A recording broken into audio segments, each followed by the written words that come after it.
Hey guys, this is Northville Tech. In this video, we're going to learn how to add a Zelle recipient on Comerica Bank. If you don't have a Comerica Bank account, we will put our referral link in the description below for you to register and get a $50 MasterCard reward card. But if you already have an account, just open the website, then click Login. Now, log in with your user ID and password. Once you're logged in, you will see several tabs at the upper part of the screen. Click on the tab that says Transfers.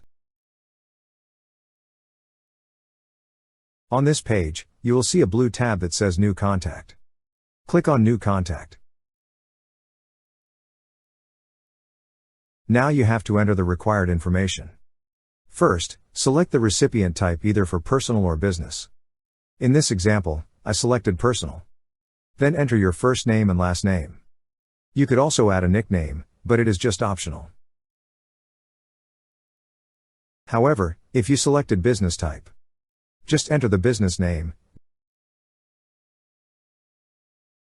Now, review the following information. If everything looks good, click on Continue. That's how you add a Zelle recipient on Comerica Bank. Thank you so much guys for watching, and if you have not yet subscribed to our YouTube channel, please subscribe to our YouTube channel as we create tech videos related to financial apps almost every day. Also, check out our website northvilletech.com for great tech articles, and our recommended resources in the description below for various sign-up bonuses.